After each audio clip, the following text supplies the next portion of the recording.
सुलोचना मेघनाथ की पत्नी व भगवान विष्णु के शेष नाग वासुकी की पुत्री थी। चूंकि लक्ष्मण शेष नाग के ही अवतार थे, इसलिए वे सुलोचना के पिता व मेघनाथ के ससुर लगते थे। सुलोचना को नाग कन्या कहा जाता था व कुछ शास्त्र के अनुसार उसका नाम प्रमीला भी बताया गया है। युद्ध भूमि में जब मेघनाथ लक्ष्मण के हाथों वीरगति को प्राप्त हो गया था, जब मेघनाथ का सर धड़ से अलग कर दिया था, लेकिन सुलोचना के सत्ती में इतनी ताकत थी कि मेघनाथ का कटा हुआ सर भी जोर जोर से हंसने लगा था। दोस्तों, क्या है सुलोचना और मेघनाथ की पूरी कहानी? अगर आप जानना चाहते हैं तो इस वीडियो को हमारे साथ अंत तक जरूर देखिएगा। दोस्तों, ऋषि विश्रवा ने 2 विवाह किया था। पहले पत्नी इलाविद्या से श्री विश्रवा को पुत्र के रूप में कुबेर की प्राप्ति हुई थी और दूसरी पत्नी कैकसी से रावण, कुंभकर्ण विवाह और शूर्पणखा का जन्म हुआ था। इसमें रावण का विवाह मंदोदरी से हुआ था।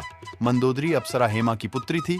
मंदोदरी से रावण को जो पुत्र मिले उनके नाम मेघनाथ, महोदर रहस्य, विरूपक्ष और भीमक वीर थे। इनमें मेघनाथ रावण और मंदोदरी का सबसे ज्येष्ठ पुत्र था। सुलोचना रामायण काल की एक महिला थीं जो अपनी पवित्रता और सदाचार के लिए जानी जाती थीं और उनके गुणों की प्रशंसा होती नहीं थकती थी। सुलोचना का विवाह अवश्य ही राक्षस कुल में हुआ था, परंतु उसमें सभी गुण दिव्य थे। मेघनाथ एक महान योद्धा था। मेघनाथ के जन्म के समय रावण का इच्छा था कि उसका होने वाला पुत्र तेजस्वी पराक्रमी होने के साथ साथ अमर भी हो। इसलिए मेघनाथ के जन्म के समय रावण ने सभी ग्रहों को अपने पुत्र की जन्म कुंडली के 11वें स्थान यानी लाभ स्थान पर रख दिया था। परंतु रावण के दुष्ट बुद्धि से परिचित शनिदेव ने अंतिम समय में अपनी चाल बदल ली और 11वें स्थान से 12वें स्थान पर चले गए, जिससे मेघनाथ अमर नहीं हो पाया। इस बात से क्रोधित होकर रावण ने शनिदेव को अपनी लंका में कैद कर लिया था। वाल्मीकि रामायण के अनुसार जब मेघनाथ का जन्म हुआ तो वह सामान्य शिशुओं की तरह नहीं, बल्कि उसके मुंह से बिजली की गर्जना सुनाई दी थी, जिस वजह से रावण ने अपने पुत्र का नाम मेघनाथ रख दिया था। मेघनाथ ने साक्षात महादेव से शिक्षा प्राप्त की थी। महादेव से शिक्षा प्राप्त कर मेघनाथ सभी दिव्यास्त्रों का ज्ञानी बन गया था। अपने किशोरावस्था में मेघनाथ ने अपनी कुलदेवी प्रत्यंगिरा के मंदिर में गुरु शुक्राचार्य से दीक्षा लेकर कई सिद्धियां प्राप्त कर ली थीं।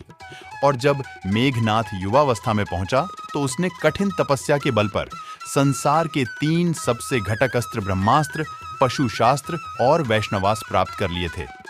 एक बार मेघनाथ ने अपने पराक्रम से देवताओं के राजा इंद्र को परास्त करके उन्हें बंधक बना लिया था। मेघनाथ की वीरता को देखकर ब्रह्मा जी ने मेघनाथ का नाम इंद्रजीत रख दिए थे। मेघनाद एक पितृभक्ति पुत्र था, इसलिए यह जानते हुए भी कि राम स्वयं श्री हरि विष्णु के अवतार हैं, फिर भी मेघनाथ ने अपने पिता का साथ नहीं छोड़ा। यहां तक कि जब उसकी मां मंदोदरी ने उसे समझते हुए कहा कि इंसान मुक्ति के मार्ग पर अकेले जाता है, तब मेघनाथ ने अपनी माता से कहा था कि अगर पिता को ठुकराकर मुझे स्वर्ग भी मिले तो स्वर्ग को भी मैं ठुकरा दूंगा। मेघनाथ का विवाह सुलोचना से हुआ था। सुलोचना रामायण की एकट ऐसी पतिव्रता और सती स्त्री थी जिसके मान सीता और मंदोदरी से कम नहीं थे। सुलोचना का विवाह रक्षा काल में जरूर हुआ था, लेकिन उसमें सभी मन देवी प्रकृति के थे। रावण का भाई कुंभकर्ण मारा गया। तब रावण अपने पुत्र मेघनाथ को मैदान में उतरता है। मेघनाथ युद्ध में उतरते ही सुग्रीव को भारी पड़ने लगता है। राम और लक्ष्मण भी मेघनाथ के मायावी शक्ति से कमजोर पड़ने लगते हैं।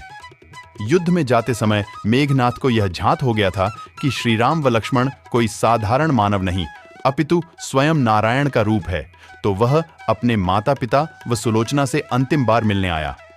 वह अपने माता पिता से मिलकर जाने लगा, तब उसने सुलोचना को देखा। सुलोचना से वह इसलिए नहीं मिलना चाहता था क्योंकि उसे लग रहा था कि कहीं सुलोचना के आंसू देखकर वह भी भावुक हो जाएगा, वह युद्ध में कमजोर पड़ जाएगा।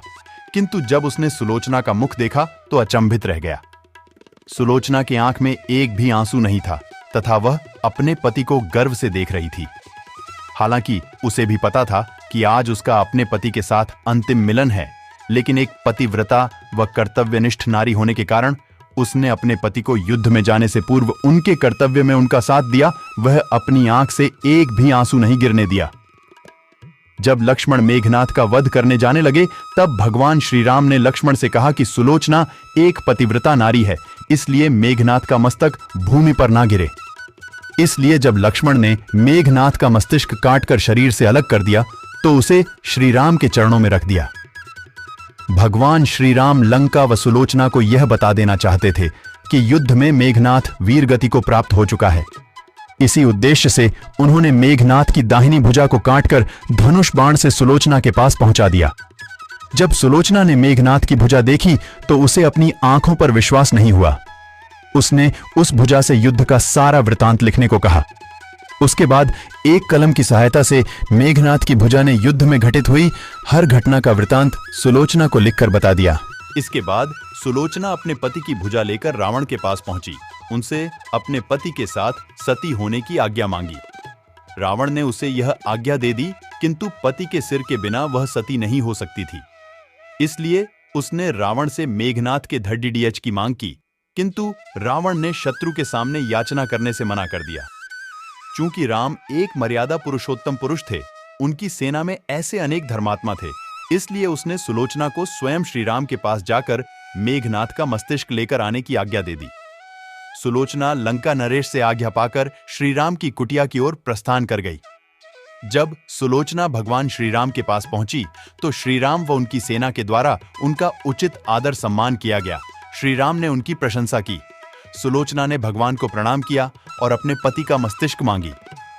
श्री राम ने भी बिना देरी किए महाराज सुग्रीव को मेघनाथ का सिर लाने को कहा, किंतु सभी के मन में यह आशंका थी कि आखिर सुलोचना को यह सब कैसे झांत हुआ। तब सुलोचना ने मेघनाथ की भुजा के द्वारा उसे सब बता देने की बात बताई। यह सुनकर मुख्यतया वानर राजा सुग्रीव हतप्रभ थे। उन्होंने सुलोचना से मांग की कि यदि उसके पतिव्रत धर्म में इतनी शक्ति है तो वह इस कटे हुए मस्तिष्क को हंसाकर दिखाए।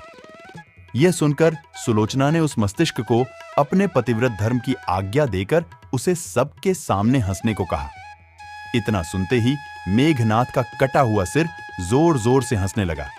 सब यह देखकर आश्चर्य में पड़ गए, किंतु भगवान श्री राम सुलोचना के स्वभाव व शक्ति से भली भांति परिचित थे। उन्होंने उस दिन युद्ध विराम की घोषणा की और लंका की सेना को अपने युवराज का अंतिम संस्कार करने को कहा, ताकि सुलोचना के सती होने में किसी प्रकार का रक्तपात ना हो। इसलिए उस दिन कोई युद्ध नहीं हुआ था। अपने पति का कटा हुआ सिर लेकर सुलोचना लंका आ गई। इस समुद्र किनारे सभी मृत सैनिकों व मेघनाथ की अर्थी सजाई गई। सुलोचना धधकती अग्नि में अपने पति का सिर लेकर बैठ गई और सभी के सामने सती हो गई। क्या यह कहानी आपको पहले से पता था? कमेंट में जरूर बताइएगा। उम्मीद है आपको आज की यह वीडियो पसंद आई होगी।